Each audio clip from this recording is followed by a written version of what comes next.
तबीबना व तबीब क़ुलूबिना व शिफा सुदूरिना गौसना व मुईनना व कुतुबना व फरीदना व निज़ामना व सिराजना व अलाना व अशरफना व नूर ऐनिना व मुख्तारना व मदनियना व हाशिमियना मुहम्मद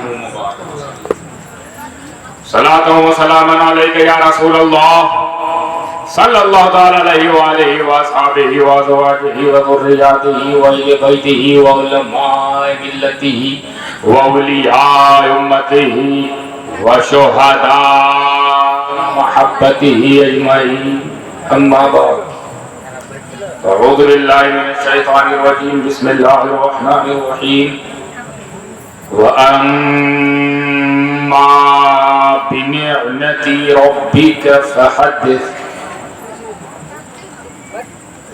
सदक़ल्लाहुल अलीयुल अज़ीम व सदक़ रसूलुहुन नबियुल करीम व नहनु अला ज़ालिका लमिनश शाहिदीन व शाकिरीन वल्हम्दुलिल्लाहि रब्बिल आलमीन।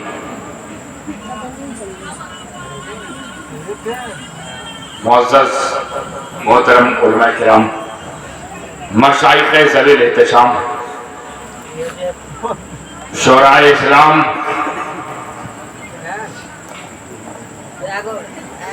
पर्दा नशीन ख़वातीने इस्लाम और इस ढलती हुई बूढ़ी रात में बैठे हुए पूरी जवानी के साथ सुन्नी अवाम, अस्सलामु अलैकुम व रहमतुल्लाहि व बरकातुहू।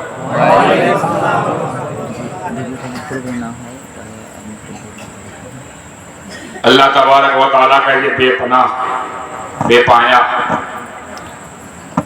और बेहद शुक्र एहसान है, उसकी तौफीक है कि हम और आप मुश्तरका तौर पर इस अजीमुशान महफिल नूरी में शिरकत की सआदत हासिल हो रही है।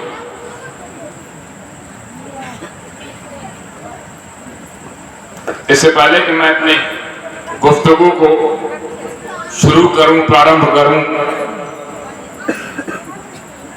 इफ्तिताही जामा पहनाऊं, आइए सबसे पहले हम और आप, हम में और आप में जो जितना वफादार उतनी वफादारी के साथ, जो जितना ईमानदार है उतनी ईमानदारी के साथ, और इन दोनों मामले में जो जितना जिम्मेदार है पूरी जिम्मेदारी के साथ रसूल पाक सल्लल्लाहु अलैहि वसल्लम के बारगाह में गुलामी पेश करते हुए दुरूद पाक का नज़ारा पेश करें। अल्लाहुम्मा सल्ली अला सय्यदना मौलाना मुहम्मद व आले सय्यदना व आले सय्यदना मौलाना मुहम्मद सल्लल्लाहु अलैहि वसल्लम।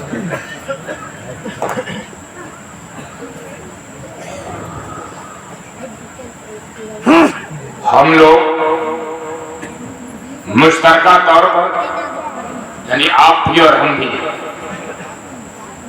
11वीं मनाते हैं, 12वीं मनाते हैं, 6ठी मनाते हैं, 28वीं मनाते हैं, 25वीं मनाते हैं, 10वीं मनाते हैं, 15वीं मनाते हैं।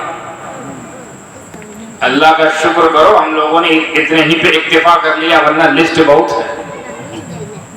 एक एक दिन मनाने लगे तो दिन कम पड़ जाए, मगर मनाने वालों की कमी नहीं है और ना उनकी कमी है जिनके लिए मनाया है।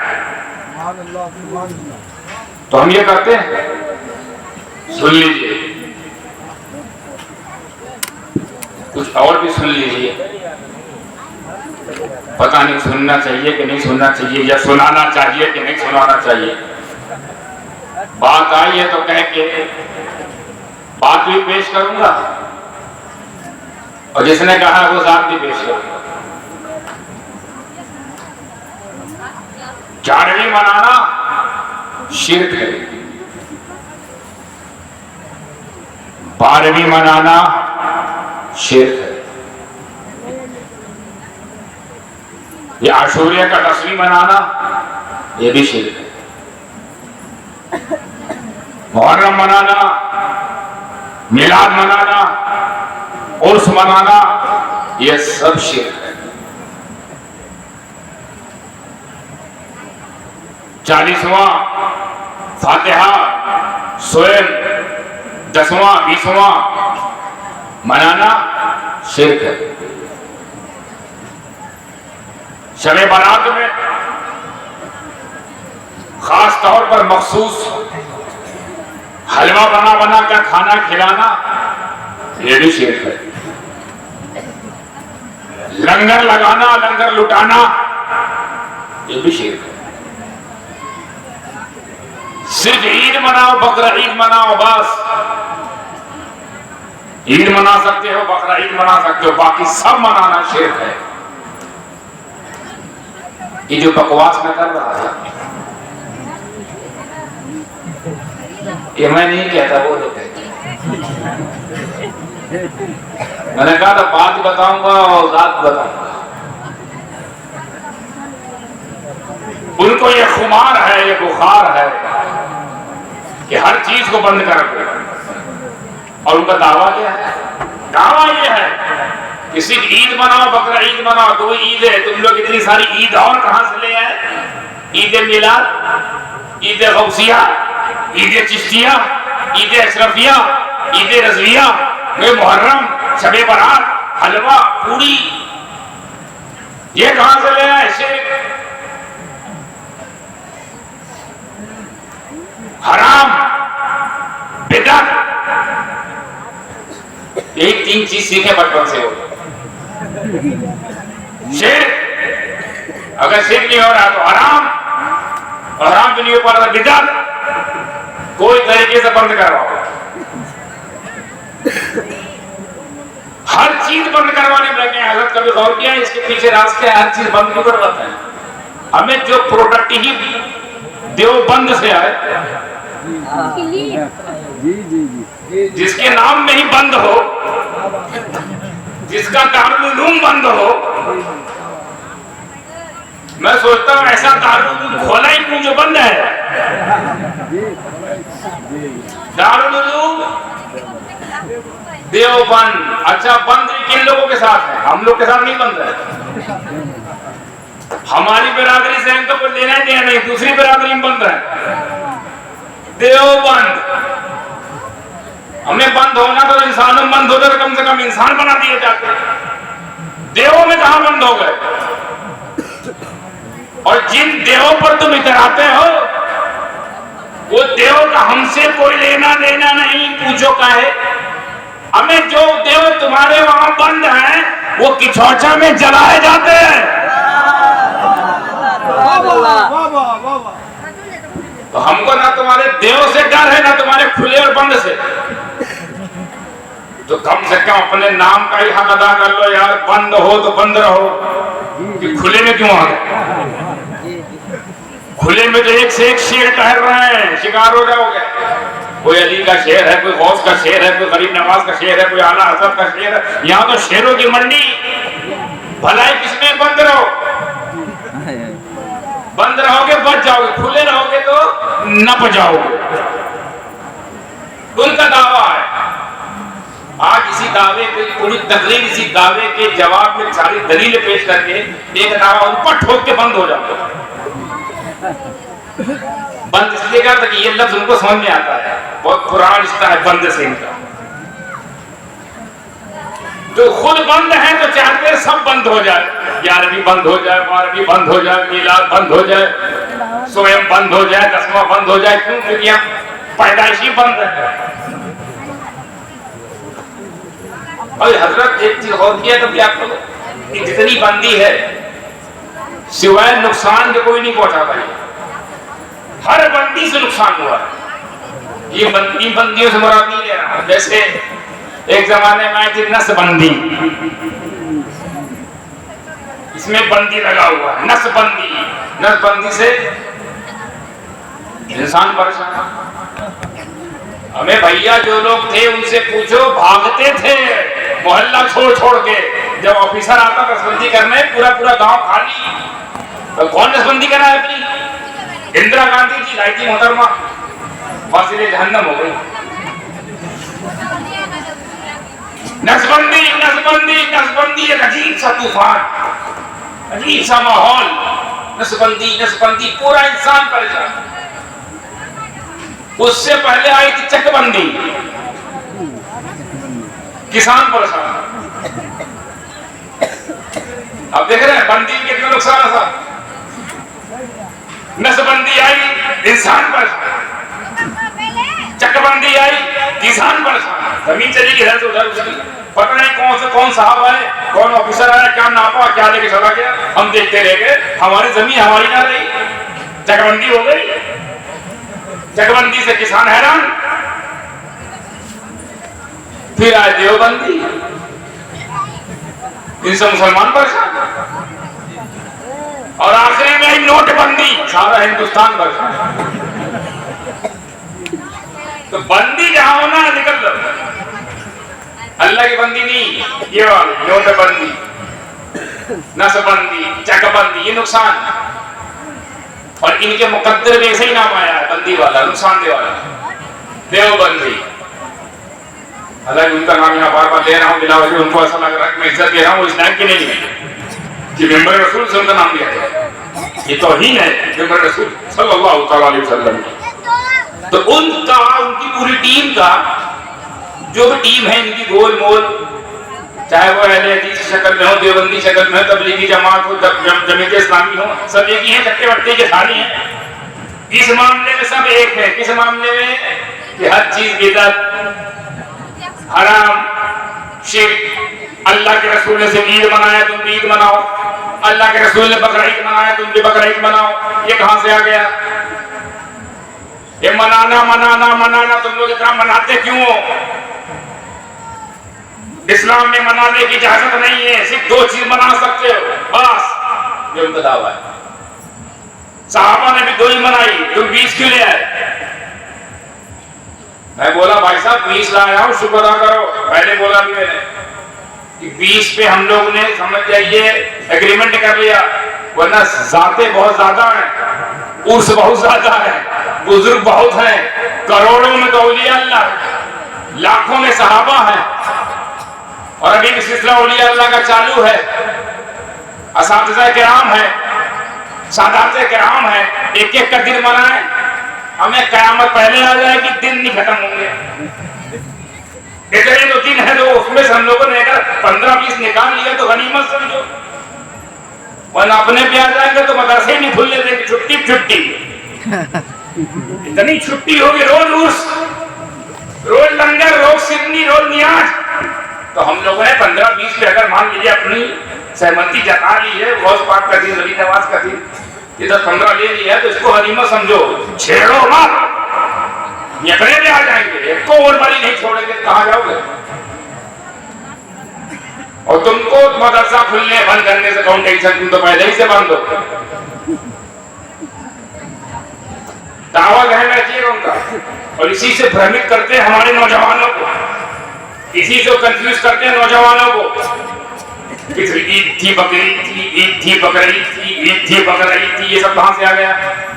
ये ईद मिलाद कहां से आ गया? ये ईद गौसिया कहां से आया? ये छठी, ये 11वीं, ये 12वीं, 25वीं, 28वीं, 15वीं, 11वीं, 13वीं, सब क्या है? कोई 13 रजब मना रहा है, कोई 30 रमजान मना रहा है, कोई 4 शाबान मना रहा है, कोई 28 सफर मना रहा है, तो क्या है? नहीं मनाना चाहिए, सब शिर्क है, बिदअत है, हराम है। इस्लाम में मनाने की गुंजाइश नहीं है, सेलिब्रेशन इस्लाम में नहीं है। अगर है तो सिर्फ दो चीज बस, एक दावा है। अब इन्होंने दावा दिया, दलील देना किसका काम है? किसकी जिम्मेदारी? हमारी, हम सबकी। दलील तो वही देगा, कुछ दलील गिरा तो कौन करेगा? दलील को सही कौन करेगा? चलिए उनका दावा ये है और दलील इसमें यही है, तो बड़ी ओछी सस्ती आसान सी दलील, ईद बकरीद बस ये दलील है, ना कुरान ना हदीस।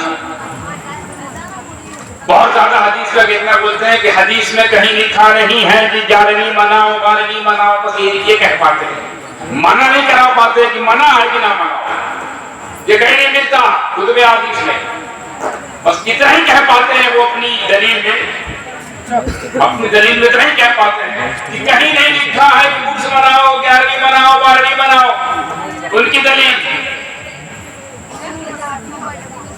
अब मेरा दावा सुनिए, पहले उनका दावा ध्यान रखिए, सेलिब्रेशन इस्लाम में नहीं है, इमाम हुसैन उनका दावा इस्लाम में मनाने की गुंजाइश नहीं है, there is no concept of celebration in the Islam, ये उनका मौक़िफ़ है कि इस्लाम में सेलिब्रेशन की कोई गुंजाइश नहीं है, लिहाजा मनाना बंद करो।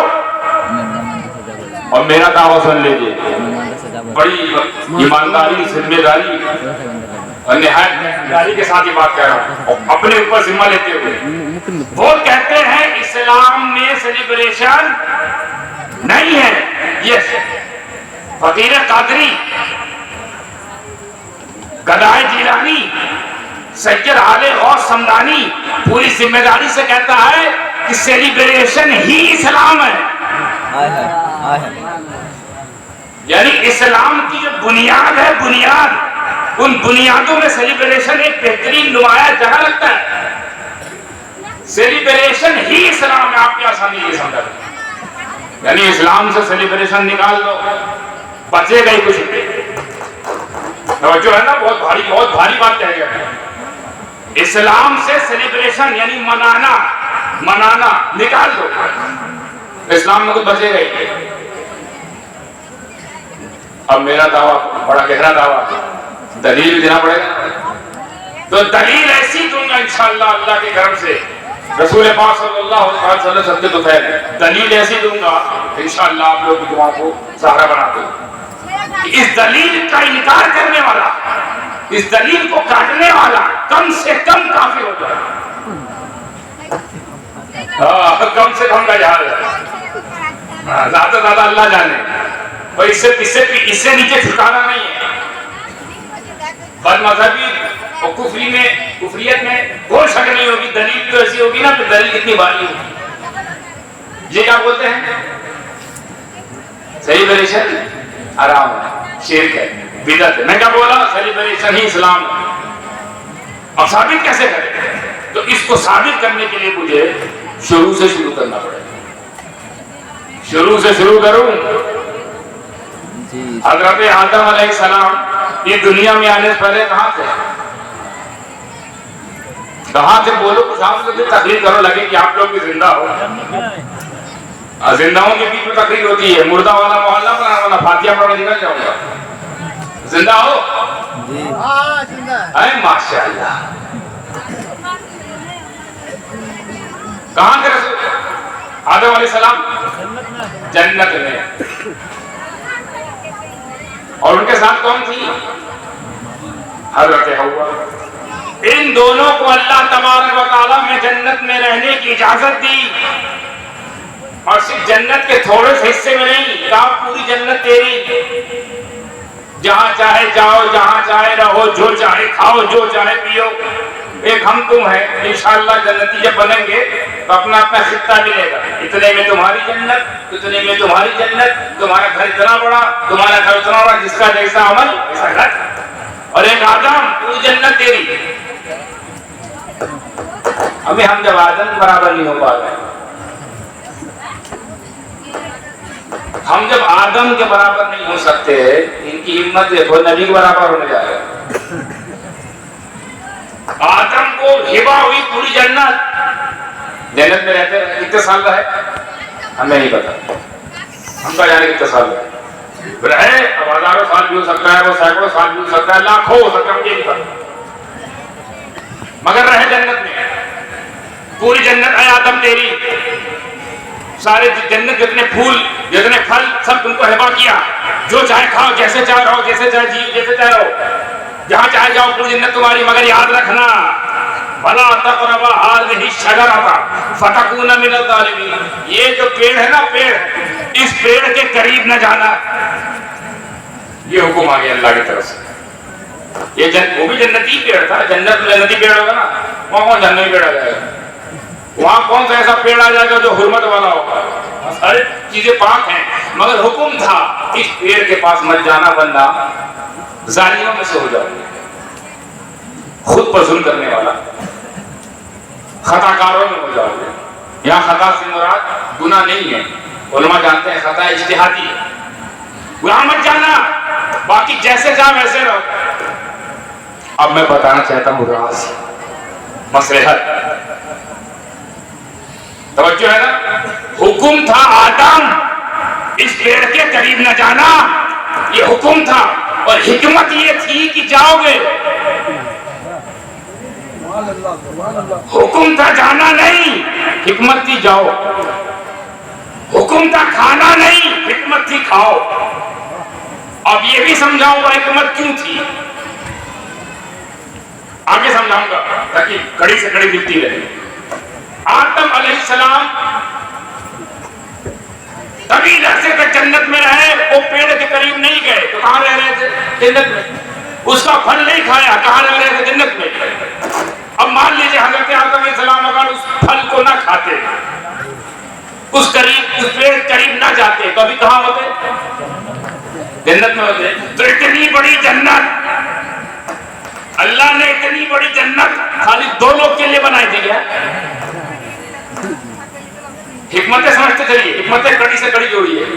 सिर्फ दो लोग के लिए, अगर ना खाए होते, हुक्म बजा लाते, हुक्म पर बिल्कुल आमिल होते, हुक्म की तामील करते रहते, तो कहां होते अभी दोनों? तो फिर यहाँ ये सिलसिला कैसे चालू होता है? और अगर दो ही लोग को जन्नत में रखना था तो इतनी बड़ी जन्नत क्यों बनाए? ऐसी कई दुनिया उसके अंदर समा जाए, इतनी बड़ी जन्नत। जन्नत कितनी बड़ी है, आपको अंदाजा लगाने के लिए मैं आपको एक होमवर्क दे देता हूँ, खुद ही सोच लेना कितनी बड़ी हो सकती है। जितना बड़ा आपका यहाँ पे घर होता है ना, घर, यह जितना बड़ा आपका मान लेता हूँ गांव हुआ, एक मोहल्ला, उतना बड़ा वहां एक घर होता है। भाई जिसका जैसा मकाम, कयास करो, होमवर्क दे रहा हूं मैं, कोई हवा नहीं दे रहा, होमवर्क। और नो फरमाते हैं एक मर्तबा सुभान अल्लाह का हो तो जन्नत में एक पेड़ तुम्हारे नाम का लग जाता है। जहां तुम्हारा घर होगा, जहां तुम्हारा मकाम होगा, वहां तुम्हारे नाम का एक खजूर का दरख्त, एक सुभान अल्लाह। जिंदगी में कितना सुभान अल्लाह का होगा, तो पेड़ में जोड़ो कितना हुआ। तो पेड़ के लिए जगह भी चाहिए, अभी तो खाली पेड़ का बाग बन रहा है, दो तीन गांव तो खाली बाग में आ जाए हमारे। हर नमाज के बाद सुभान अल्लाह ये भी होता है, धड़ पेड़ तैयार हो रहा है, बस हर जन्नती हो जाओ, ईमान के साथ जाओ इंशाल्लाह जन्नती। तो जब अभी जमीन इतनी मिली, घर का पता ही नहीं घर कैसा कितना बड़ा है। सोचिए एक एक जन्नती के हक में इतनी बड़ी बड़ी जमीन मिलेगी, जन्नत कितनी बड़ी होगी। अभी आप सोचते हैं, आम इंसान की बात कर रहा हूँ, गौस ख्वाजा की बात नहीं कर रहा हूँ, उनको तो पूरा पूरा शहर मिलेगा। देखिए कैसे, तो हुक्म था जाना नहीं, खाना नहीं, मगर हिकमत ये कह रही थी एक दिन तुम जाओगे जरूर और खाओगे जरूर। और फिर क्या होगा? फिर मैं तुमको इसी खाने की वजह से, करीब जाने की वजह से, मसलेहतन सजा के तौर पर तुमको इस दुनिया से निकाल के उस दुनिया में भेज दूंगा। काल कोठरी वाली दुनिया भी थोड़ा उजाला है, आप भाई 1000 साल पहले जाइए, कुछ नहीं रहा होगा, दिया भी नहीं, बाती भी नहीं। तो पूरी दुनिया में सिर्फ दो इंसान, वो भी एक जगह नहीं है। आदम उतरे हैं हिंदुस्तान की जमीन पर, यानी सरनदीप, अब श्रीलंका हो गया। हजरत हव्वा हम सब की दादी उतरी जद्दा में, इसीलिए उसका नाम जद्दा है। दादी, जद्दा माने दादी। जद्दा जो है ना, हमारी तुम्हारी माँ वहां उतरी। इतनी बड़ी दुनिया में सिर्फ दो लोग, सिर्फ दो लोग, 2000। कैसी भयानक दुनिया रही होगी, तारीख दुनिया। और कहां से आए? जन्नत से। वो कैसी दुनिया? जन्नत से आए।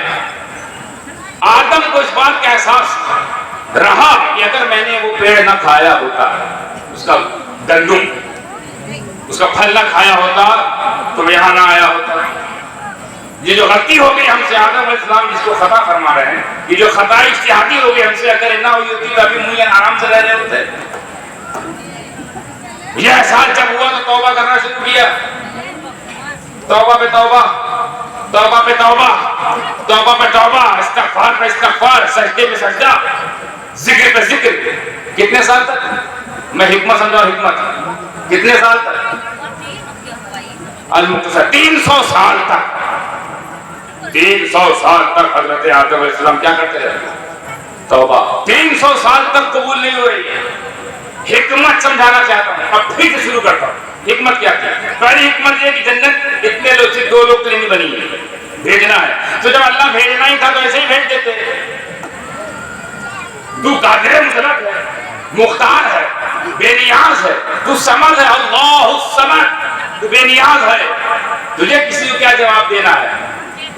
तू ऐसा कहता कि ठीक है आदम तुम बहुत रह लिए जन्नत में, हव्वा बहुत रहे जन्नत में, अब जाओ नीचे जाओ, बशरियत के तकाज़े पूरे करो, नबूवत सिलसिला जारी करो, रिसालत सिलसिला तुमसे जारी होगा, तबलीग, दीन, तालीम इसमें लग जाओ, लोगों को मुझसे पहचानवाओ, मुझ तक पहुंचाओ। ऐसा करके भेज सकता था कि नहीं? ये रखने क्या जरूरत थी? एक पेड़ है उसके पास मत जाना, भी पेड़ के पास जाओगे तो फिर नीचे चले जाओ। ये करने क्या जरूरत? ऐसे ही भेज देता कि बहुत चीज है हम नीचे जाओ, चले आते। लेकिन नहीं, पूरा सीन क्रिएट किया, पूरा सिनारियो बनाया, पूरा मंजर कशी हुई है। जन्नत बना के एक ममनुआ शजर, प्रोहिबिटेड ट्री, वर्जित वृक्ष, उसके करीब नहीं जाना। एक जाओगे तो जालियों में सो जाओगे। आप गए, अल्लाह तबारक व तआला ने हजरत आदम अलैहिस्सलाम के आंखों में गफलत का एक पाकीज़ा पर्दा हायल कर दिया, पाकीज़ा पर्दा हायल कर दिया। और फिर नतीजे में आपने खा लिया, और जब खाया तो फिर होश आया, ये क्या कर दिया? और जैसे होश आया तो उनको नीचे भेजा गया। अब हजरत आदम को यह महसूस हो रहा है कि हमको ऐसे नहीं भेजा गया, उस खाने की वजह से। वो हुक्म जो हुक्म में हिकमत छुपी थी वो तो नहीं, मगर जो हुक्म था उसकी तामील ना होने की वजह से भेजा गया। तो तौबा करो, तौबा। अब तौबा करने लगे 300 साल गुजर के तौबा करते रहे, तौबा कबूल नहीं हुई। लेकिन 300 साल बाद हजरत आदम को कुछ याद आया। लिखते लोग कैसे करते हैं?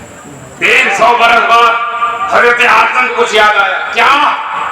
कि जब मेरा पुतला बना, अल्लाह ने बनाया अपनी कुदरत से, और जब उसने रूह फूंकी, जब मेरे अंदर जान आई, तो जब मैंने सर उठाकर अर्श की तरफ देखा तो हर पाए पे 2 नाम लिखा ला इलाहा इल्लल्लाह मुहम्मद रसूलुल्लाह, ला इलाहा इल्लल्लाह मुहम्मद रसूलुल्लाह सल्लल्लाहु तआला अलैहि वसल्लम, ये नाम लिखा देखा। ला इलाहा इल्लल्लाह समझ में आता है कि जिक्र खुदा का हो रहा। ये मोहम्मद कौन? चूंकि पैदा तो मैं हुआ, खिलाफत मुझे दी जा रही है, नबूवत का ताज मुझे पहनाया जा रहा है, बशरियत की जिम्मेदारी मुझे दी जा रही है, दावत और तबलीग की जिम्मेदारी मुझे दी जा रही है। अभी यहाँ कोई नहीं है, सिर्फ मैं हूँ, सिर्फ मैं हूँ, मैं, मगर नाम मेरा नहीं। खिलाफत लेके मैं आ रहा हूँ, नाम मेरा नहीं। नबूवत लेके मैं जा रहा हूँ, नाम मेरा नहीं। रिसालत मेरी औलादों में है, नाम मेरा नहीं। ये मोहम्मद कौन? कि जो है तो नहीं मगर मौजूद है, दिख नहीं रहा है मगर मौजूद है। अभी बज़ाहिर वो जाहिर नहीं हो रहे मगर जिक्र मौजूद है। अरे अल्लाह, ये नामे मोहम्मद वाले का वास्ता, उस जात का वास्ता जिस जात के नाम को अपने नाम के साथ लगा रखा है, उस मोहम्मद का वास्ता इस आदम की तौबा कबूल फरमा। इतना कहना था कि तौबा कबूल। तो हिकमत यह थी कि ऐ मेरे नबी की आखिरी उम्मत और हर नबी की उम्मत, याद रख लो यही तरीका है, यही पैमाना है। अगर कोई गलती हो जाए, कोई गुनाह हो जाए तो घबराना नहीं, तौबा करना, तौबा। और तौबा तब तक कबूल नहीं होगी नहीं जब तक मेरा नबी वसीला ना बन जाए।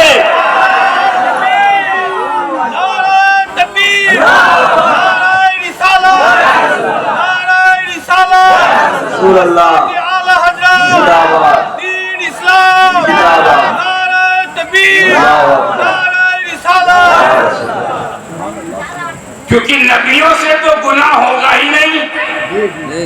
अगर ऐसे ही भेज देते तो कभी जिंदगी में आदम से कोई खता ही ना होती, क्योंकि नबी मासूम। हिकमत देखिए, क्यों समझाऊंगा। नबी मासूम होते हैं और मासूम को ऐसे ही भेज दूं, ऐसे ही भेज दूं, दुनिया में कभी मासियत तो होगी नहीं, उसे गुनाह तो होगा नहीं। तो जब गुनाह नहीं होगा तो इतनी शिद्दत से तौबा नहीं करेंगे, इतनी शिद्दत से तौबा नहीं करेंगे। और दुनिया में गुनाह करा दिया तो उंगली नबूवत पे उठेगी कि नबी होकर गुनहगार। तो क्यों ना ऐसी हिकमत रचाई जाए कि ऐसी जगह खता करा दी जाए जहां हमसे तुमसे भी खता ना हो। कैसी कर पाए? ऐसी जगह खता कराई जाए जहां हमसे भी खता नहीं हो सकती। हमें जन्नती जन्नत में कोई गुनाह करेगा तो जन्नत तो कोई गुनाह माना जाएगा। तो अब आदम की वो खता नहीं, एक अजीम अदा है। ये वो अदा है, इस अदा पर अगर हम अपने माँ बाप कुर्बान कर दें तो भी हक अदा नहीं होगा। क्योंकि ऐ आदम, अगर तुमने वो गंदम खाया ना होता तो हम गुलामों ने मुस्तफा को पाया ना होता।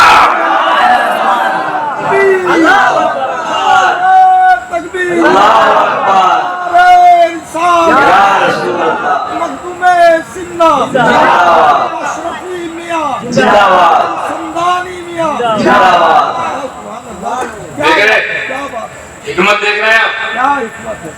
ऐसे भी अल्लाह अगर भेज देता तो आदम आते ही तबलीग में लग जाते। तौबा करना कौन सिखाता?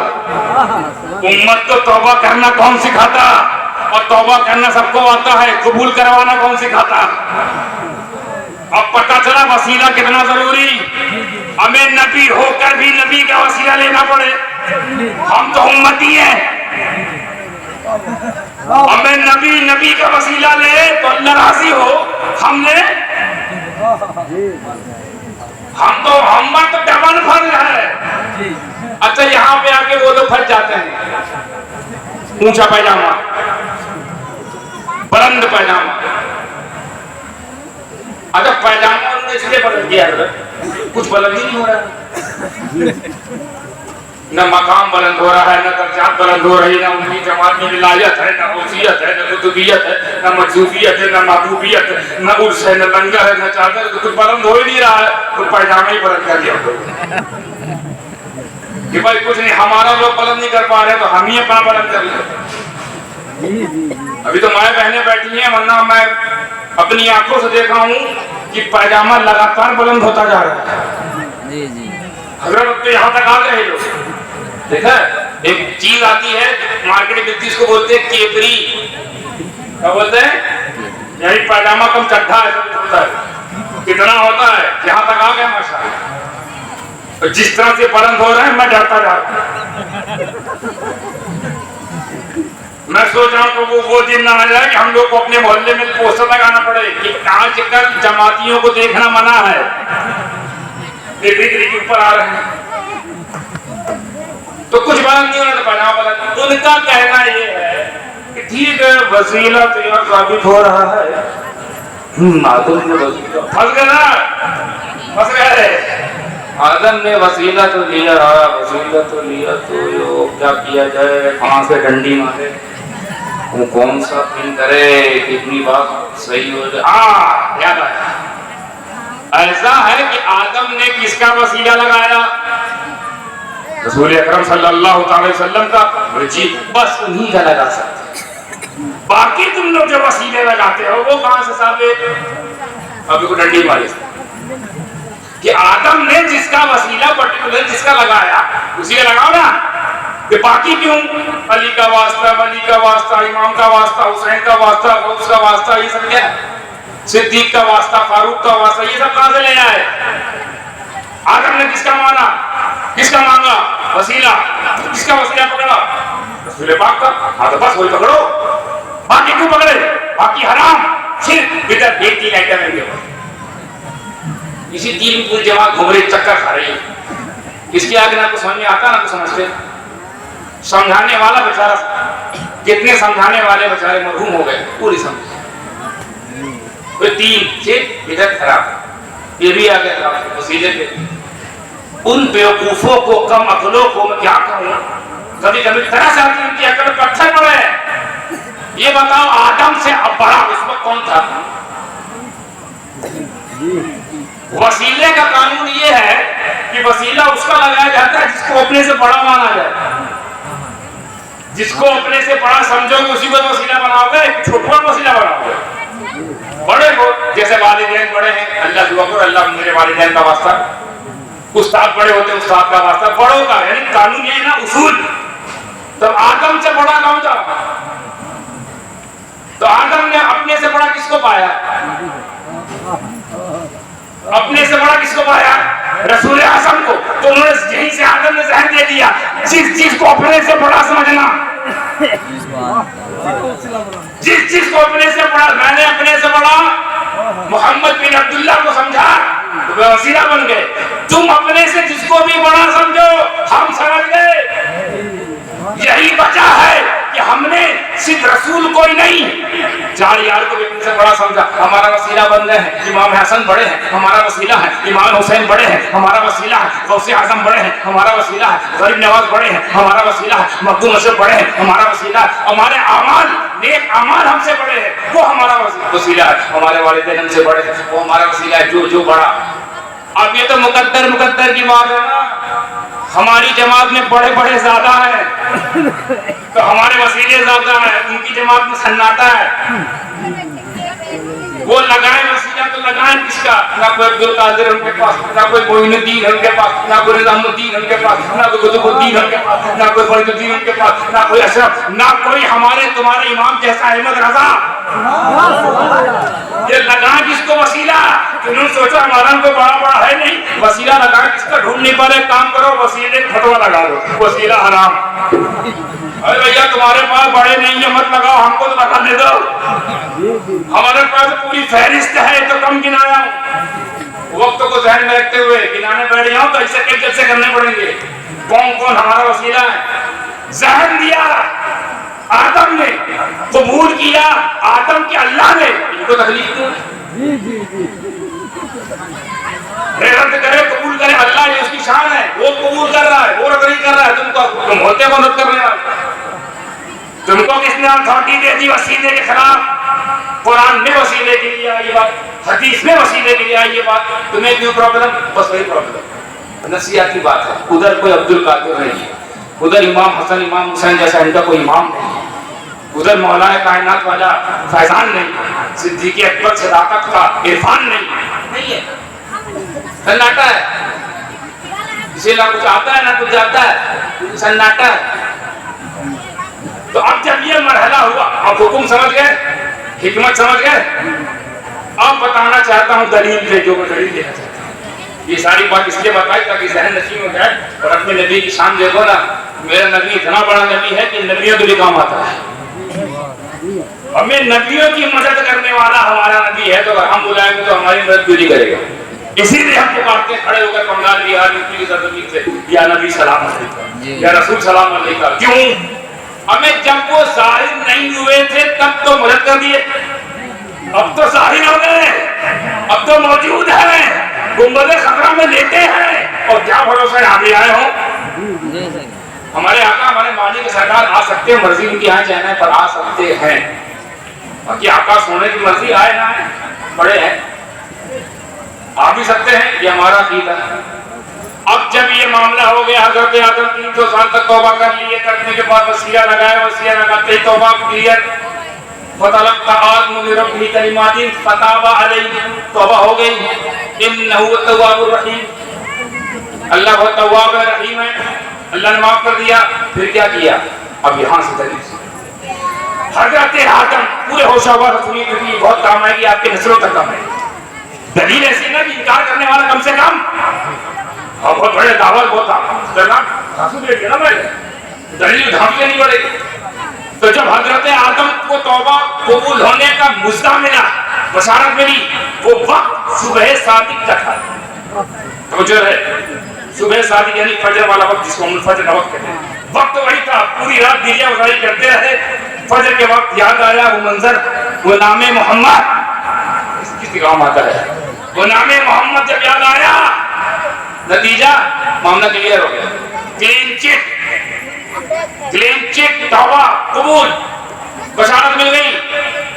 उसके बाद हजरत आदम अलैहिस्सलाम ने शुक्राने की तौर पर, ये बड़ो लोग का ही तरीका है और कुरान में भी यही आया और यही मैंने आयत पढ़ी है, अम्मा बिनियामती रब्बी का फहदिस, जब तुमको तुम्हारे रब की तरफ से कोई नेमत मिले, आप लोग के लिए भी है तो जो रखिएगा अपनी प्रैक्टिस में रखिएगा। अल्लाह जब भी कोई नेमत दे, औलाद की, बीवी की, शादी की, नौकरी की, हज की, उम्रे की, रिस्क की, शोहरत की, इज्जत की, कोई भी नेमत मिले, फहदिस तो तस्करा करो, जिक्र करो, उसका इजहार करो, उसको मनाओ। कुरान कह रहा है मनाओ, ये कह रहा है मनाना चाहिए। कुरान में जब तुमको कोई नेमत मिले, अम्मा बिनिअमती रब्बी का, तुम्हारे रब की तरफ से कोई नेमत तुमको मिले, फहदिस, ये कहा है तस्करा करो, चर्चा करो। तो मनाना क्या होता है? चर्चा ही करना तो मनाना है। ये जब तस्करा कर रहे तो मनाना है, ये इजहार कर रहे तो मनाना है। अब इजहार के तरीके अलग अलग हो सकते हैं, तस्करे के तरीके अलग अलग हो सकते हैं, चर्चा का तरीका अलग अलग हो सकता है, बयान करने का तरीका अलग अलग हो सकता है। फहदिस के जुमरे में बहुत चीजें आ सकती हैं, अलग अलग हो सकती हैं। उनमें नमाज भी है, शुक्राने की नमाज। इसलिए जब हमारी बहन बेटियों की किसी भाई बहन की शादी होती है तो पहले 2 रकात नमाज पढ़ी जाती है कमरे ही में। कौन सी नमाज? शुक्राना, क्योंकि नेमत मिल रही है, शादी जैसी नेमत दोनों को मिली ना, उसको खावन मिल रहा है, उसको शरीक हयात मिल रही है तो मिले ना। तो अब आदम अलैहिस्सलाम ने क्या किया? 2 रकात नमाज नफल पढ़ी, किसी से पूछ के नहीं, किसी से पूछा नहीं, खुद दिमाग में आया कि इतनी बड़ी नेमत मिली है, लाओ इसका तस्करा किया जाए, शुक्र में सर झुकाया जाए। 2 रकात नमाज। अल्लाह को ये अदा बहुत पसंद है, वाह, क्योंकि दुनिया में तौबा के बाद पहला अमल था, ये अमल बहुत पसंद आया। गोया ज़बान हाल से अल्लाह कह रहा है कि ये तुमने क्यों किया, ये करने के लिए किसने कहा था? तो मैं आलम ख्याल में जवाब दे रहा हूँ कि आदम अलैहिस्सलाम ने ऐसा कहा होगा, मुझे इतनी बड़ी नेमत मिली, नेमत कबूलियत तौबा की कबूलियत की नेमत मिली, उसके एवज में तेरी शान में 2 रकात नमाज नफिल, मौला कबूल फरमा। कबूल तो है, मकबूल तो किया ही किया। तो चलेगा अगले लफ्ज़ पे, मकबूल तो हुई है, बहुत पसंद आई है, नेमत का जिक्र किया, बहुत पसंद आया। सिर्फ कबूल नहीं किया, सिर्फ मकबूल नहीं बल्कि महफूज कर लिया। महफूज कर लिया, महफूज यानी सेव कर लिया। कबूल किया, एक्सेप्ट किया, सेव भी कर लिया। अब बताता हूँ सेव कब क्यों किया, किसके लिए किया। कबूल किया वो तो आदम और अल्लाह के बीच की बात खत्म। सेव किसके लिए किया, महफूज किसके लिए किया? कबूलियत की बात तो बंदे और रब के बीच की है, वो तो हो गई, मुस्ता मिल गया। और ये अदा पसंद आई कि मैंने तुम्हें नेमत दी, कोई हुक्म नहीं दिया था कि नमाज पढ़ो, पर तुमने शुक्राने के एतबार में तुमने ये अमल किया, पसंद आया। और सिर्फ पसंद नहीं, महफूज से सुरक्षित कर लिया। किसके लिए? कि एक दिन मेराज पर मेरा महबूब आएगा, मेराज पर जब मेरा महबूब आएगा, जब इसको 5 नमाजें दूंगा 50 से घटा के, तो ये वाली नमाज जो आदम ने पढ़ी मेरे शुक्र में उम्मत के लिए फर्ज कर दूंगा। अभी कह रहा है नहीं पहुंचे। आदम की पढ़ी हुई नमाज आदम ने पढ़ी, अल्लाह के लिए पढ़ी, तो ये आदम और अल्लाह के बीच का मामला था, हम पर क्यों फर्ज किया? इसलिए ताकि आदम ने जो चीज मनाया है शुक्र के एतबार पे, शुक्राने के एतबार पे, मैं चाहता हूं कयामत तक मनाई जाए।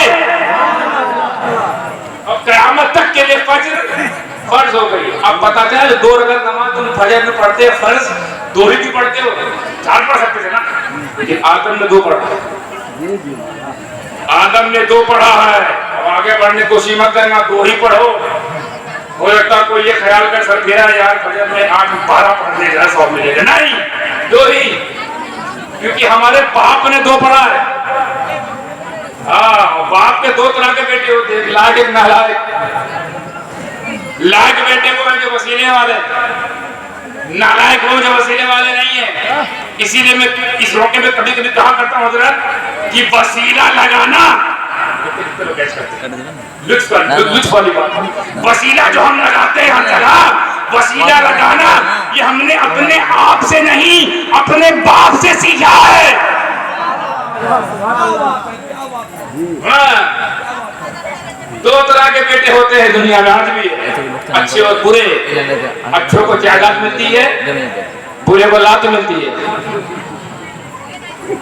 तो नबी की जो विरासत जन्नत, इज्जत, शोहरत, इल्म, ये नबी का मकसद, इल्म, शोहरत, इज्जत, मार्फत, शरीयत, जन्नत, ये नबी की जायदाद है, ये मिलेगी अच्छे बच्चों को। और लात तो इतनी बुरी है साहब, वो जहन्नम डिटेंशन सेंटर, इनका भी एनआरसी होगा, हो गया मुझे लगता है, बस खाली जहन्नम डिटेंशन सेंटर एनआरसी हो चुका है। तो 2 रकात आदम ने पढ़ी, तो फजर जब पढ़ते हो तो कितनी पढ़ते हो? अब चूंकि आपको पूरी कहानी कथा मालूम हो गई कि फजर 2 रकात जो पढ़ी है ये किसकी याद में पढ़ी जाती है ना। अब दिल पे हाथ रख के कभी कभी सोचना, हो सके तभी सोचे। अब जब फजर पढ़ोगे तो आदम याद आएंगे कि नहीं? आदम याद आएंगे कि नहीं? अरे आदम तुमने 2 पढ़ी, हम भी 2 ही पढ़ रहे हैं, आदम याद आएंगे नहीं? इसी याद आने को तो मनाना कहते हैं, इसी को तो मनाना कहते हैं। मनाना मतलब याद मनाना। अब आदम याद आते रहेंगे, आदम याद आते रहेंगे, क्यों? क्योंकि 2 पढ़ी इन्होंने। और ऐसा नहीं फजर के साथ ही कोई कथा, चारों के साथ कोई ना कोई इतिहास लगे हाथ। आप इल्म के इजाफे के लिए 5 बता दूं। हजरत आदम की सुन्नत पर अमल करते हुए 2 रकात नमाज हमको फर्ज हुई है फज्र की शक्ल में। ये आदम का एहसान है। और ये आदम ने कब पढ़ा? जब उन पर नेमत का इंकशाफ हुआ, जब उन पर नेमत नाजिल हुई, नेमते कबूलियते तौबा जब उन पर नाजिल हुई, उसका वरूद हुआ, तो आपने 2 रकात नमाज पढ़ी, वो हम पढ़ते। आगे बढ़ते हैं जोहर।